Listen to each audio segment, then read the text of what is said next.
Vem comigo, avante você concurseiro que tá aí louco para mudar de vida, pagar imposto de renda. Tá chegando a hora da virada na sua vida, meu filho. Sabe por quê? Porque você tá lutando todo dia.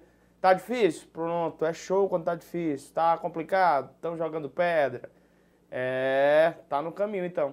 Quanto mais difícil for essa fase, melhor vai ser a premiação da vida pra você, tá? Pode ter certeza disso. Então vamos juntos, a onda azul tá dominando a sua casa, invadiu aí. E cara, eu não sei se é sábado à noite, eu não sei se é madrugada, eu não sei se é manhã, se é noite, eu não sei a hora que você tá assistindo esse vídeo. Mas o que eu quero que você saiba é que você é o senhor do seu destino. Você vai ser o responsável por dar uma mudança para a sua vida. E cara, depois que você conseguir, todo mundo vai ficar te bajulando, todo mundo vai ficar do teu lado, aí é fácil. Para de desistir, amigo, não para de existir gente querendo estar ao seu lado.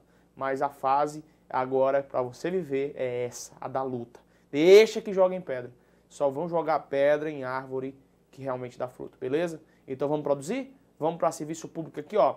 Vamos falar sobre a questão ligada à concessão, à permissão, mas antes eu quero dizer e explicar para você sobre as formas e os meios para que o serviço público seja prestado. Formas e meios de prestação do serviço público. Ó, o serviço público ele pode acontecer de maneira direta, ele pode acontecer de maneira indireta, de maneira centralizada e de maneira descentralizada. De maneira direta é quando a própria administração pública vai lá e presta o serviço, tá? Então, de maneira direta, a própria administração vai lá e presta o serviço. De maneira indireta, é quando há, não necessariamente, isso aqui é muito importante, a transferibilidade da titularidade, mas da execução do serviço. Quando a administração, por exemplo, delega a um particular o serviço público para que ele possa regularmente realizar tal atividade. Então, eu tenho o serviço público direto, né, a prestação de serviço público diretamente, quando a própria administração pública vai lá e realiza o serviço. E indiretamente, quando essa administração pública possibilita, por meio de delegação, que um particular vá lá e execute a prestação desse serviço. Professor, quando é que eu tenho a prestação do serviço público de maneira centralizada, de acordo com o que você tem no seu material para manter a dialogia? Você precisa entender que a centralização é todo aquele processo de organização administrativa da União, dos estados, do Distrito Federal, dos municípios, que desconcentram o poder e formam os órgãos públicos, por exemplo. Então, quando eu tenho o Departamento de Polícia Federal, eu tenho o quê? Eu tenho centralização da atividade pública. Professor, e quando é que eu tenho a prestação do serviço alocada na forma descentralizada? É quando a administração pública descentraliza o seu poder e dá origem às entidades administrativas da administração indireta, quais sejam fundações, autarquias, sociedades de economia mista e as empresas públicas. Estas executarão de forma descentralizada a execução das suas atividades. Essa descentralização possibilita a prestação por uma pessoa, então, diferente do ente federado, que a Constituição atribui a titularidade do serviço. Ou seja, quando eu tenho a administração direta ou até por meio do particular, mediante a concessão do serviço público. Muito bem. Ainda tenho aqui a questão da desconcentração. Vamos colocar aqui, o A, B, C e D são os mais cobrados em prova. Vamos colocar o E também aqui, que é o desconcentrada. Desconcentrada.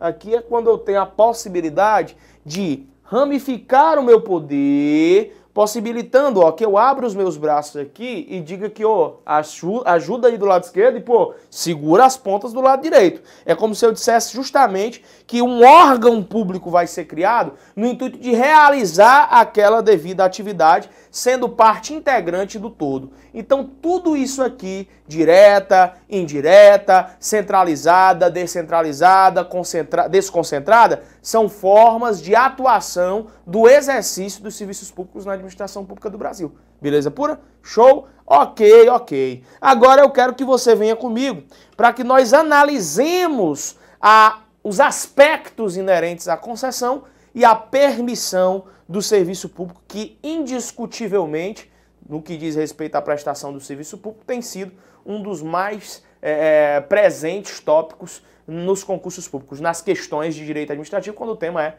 serviço público. Aqui nós vamos nos embasar pela Lei 8.987 de 95, que é a lei que define as regras para concessão e permissão dos serviços públicos, estabelecendo os regimes para a concessão e para a permissão do serviço público.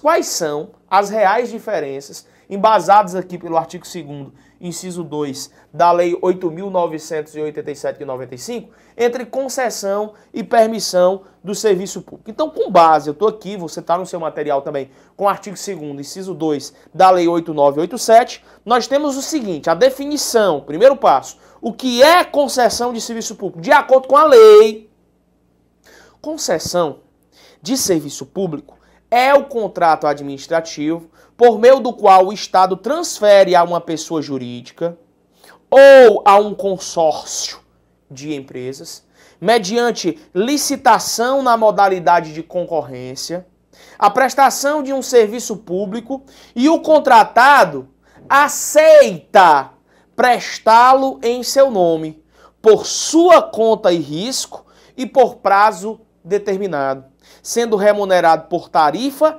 paga pelo usuário final.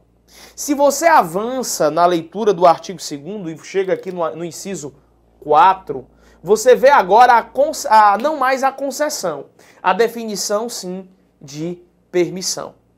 Permissão, no caso, de acordo com o inciso 4 do mesmo dispositivo, será a delegação feita à pessoa jurídica ou pessoa física que demonstre condições de prestação em licitação pública, não se exigindo aí uma modalidade específica de licitação, formalizada mediante o chamado contrato de adesão, precário e revogável unilateralmente pelo poder público. Eu quero que você fique muito atento a essa observação fatal que eu anotarei aqui, porque ela vai poder derrubar 15.714 candidatos numa lapada só no seu concurso. O que é que eu quero que você anote? Estou pontuando para você os pontos mais importantes.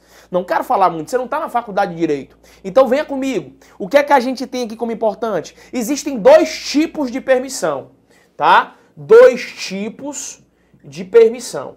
Para a sua prova, você vai ter que levar dois tipos de permissão. Professor, quais são os dois tipos de permissão? Ou nós temos a permissão de uso de bem público e para a outorga de serviço público. Então eu tenho a permissão de uso de bem público, permissão de uso de bem público, e também para outorga de serviço público. Então, uso de bem público, outorga de serviço público. Dois tipos de permissão. Uso de bem público, outorga de serviço público. Meus caros, o ato administrativo e o contrato administrativo está diante dessa possibilidade. O que é que a gente tem que ter ideia? Existem dois tipos de permissão, o ato administrativo e o contrato administrativo. O ato administrativo vai ser para uso de bem público. E o contrato administrativo vai ser para outorga de serviço público. Então, quando eu estiver diante do ato administrativo, eu estou falando do uso de bem público. Quando eu estiver diante do contrato administrativo, eu vou estar diante da outorga de serviço público. Beleza? Quando a gente está estudando o que nós estamos vendo agora, que é concessão e permissão de acordo com a Lei 8987/95, nós não estamos falando de atos administrativos. Nós estamos falando de contratos administrativos. Que, diga-se de passagem, eu não quero que vocês esqueçam essa orientação que, mais uma vez, eu vou repetir, na forma de observação fatal. Qual é, professor? É a seguinte, meu filho. É a que diz que a concessão e a permissão de serviço público, concessão e permissão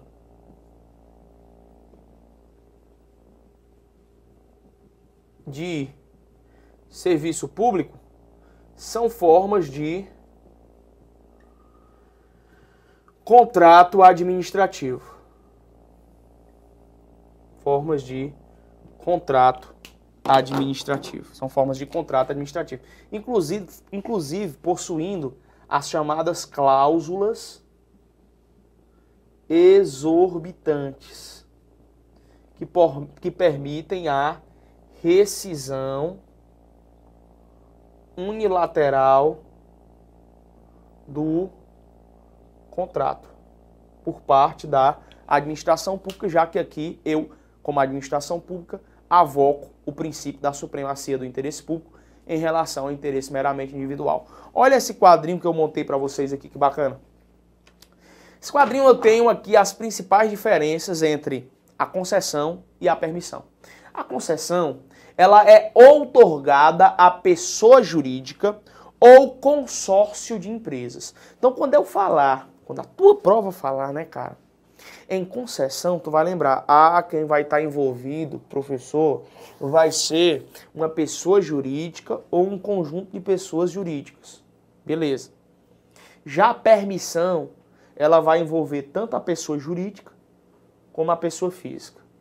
Beleza. Segunda grande diferença entre concessão e permissão para a prova de concurso público.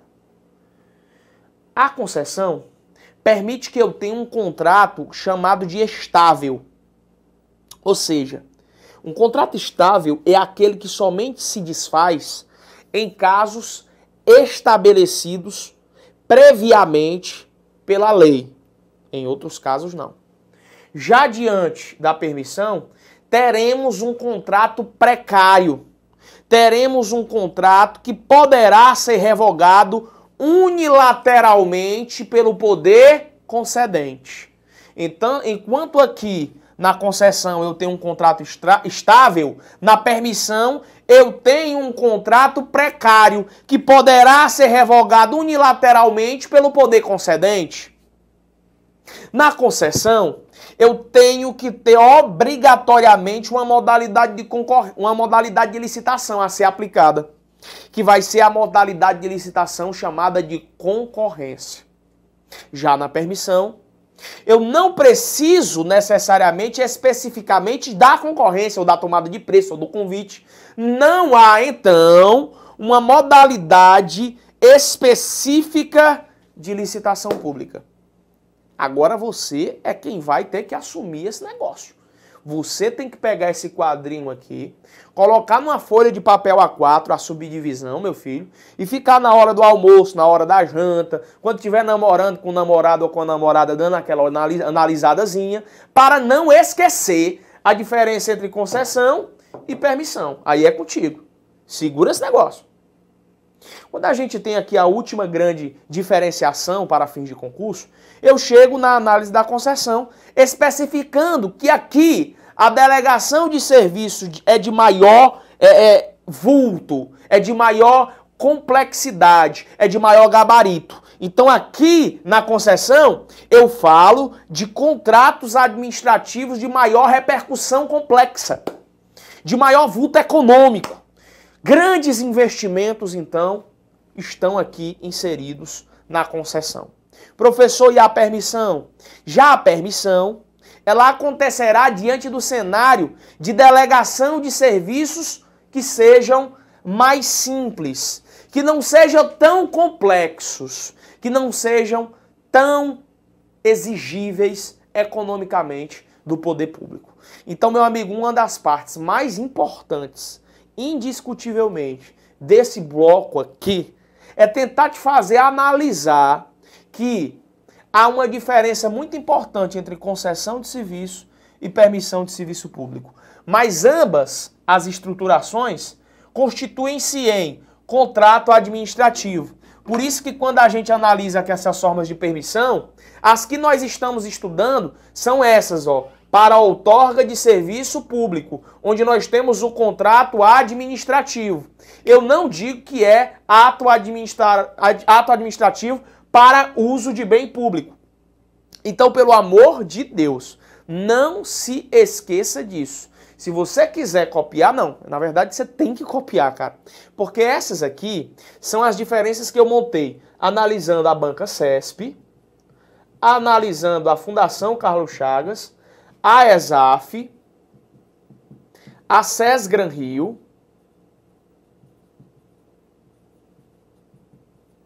e outras bancas intermediárias. Então, ó, estudo técnico num quadro comparativo. Professor, vamos lá. O que é que a gente tem sobre o serviço público? O serviço público possui como titularidade o poder público, sendo que, em regra, o serviço público não pode ser transferido a outra pessoa. Pode ser executado de maneira direta, de maneira indireta, de maneira centralizada, de maneira descentralizada. Pode ser executado de maneira até desconcentrada. O serviço público possui como principal característica a questão da aplicabilidade dos destinatários, onde nós temos os serviços uti-universes e os serviços uti-singulis. Os uti-universes, eles são destacados para toda a população em geral, para todas as pessoas sem que haja usuários determinados. Já os uti-universos são aqueles que são taxados, são datados para um determinado usuário do serviço público.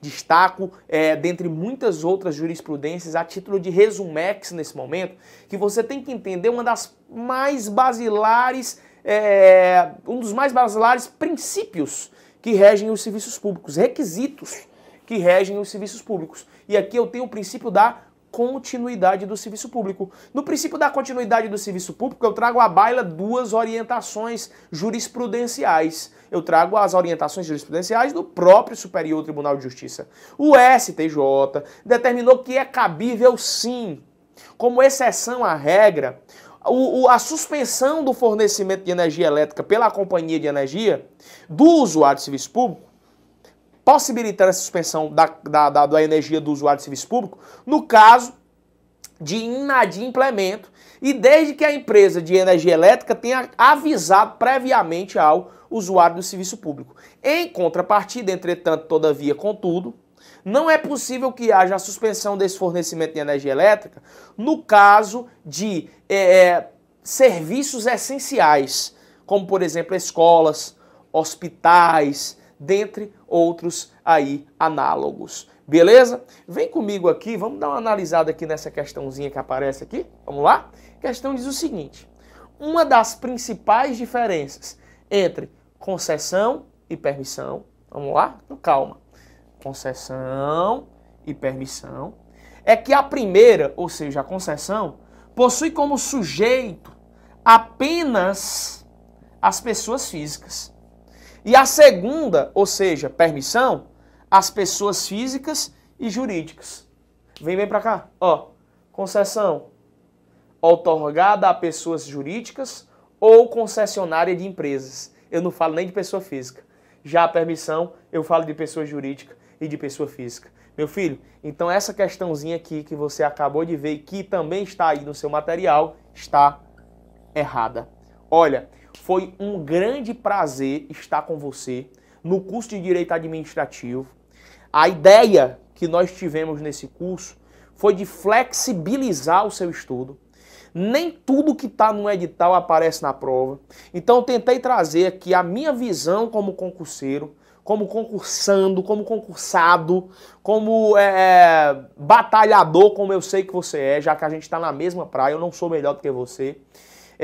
Enfrenta no universo dos concursos. Pode ter certeza que tudo que foi falado, tudo que foi dito aqui não foi simplesmente jogado para você. Foi analisado dentro de um perfil de banca organizadora, foi feito um estudo técnico, estratégico e metódico, sabendo que só se vence no processo de preparação para concurso público quando você tem metodologia, disciplina e método. E você tem muita vontade de vencer, beleza? Tem uma frase de cabeceira que eu digo que são as atitudes que você vem tomando todo dia na vida que vão decidir que atitudes a vida vai tomar contigo, tá? Então, se você está levando uma vida dura, difícil e complicada, pode se preparar que seu destino vai ser bem molinho. Agora, se você está levando uma vida mole, pode se preparar para um destino muito difícil, beleza? Vem muita coisa boa para você que está aqui com a gente. cola aqui no Agora Eu Passo. Foi um prazer, professor Lucas Neto, tamo junto. E ó, o trem não vai parar nunca, até que a posse nos separe. Continue derramando sangue nos livros e louco para pagar imposto de renda. Tchau, tchau.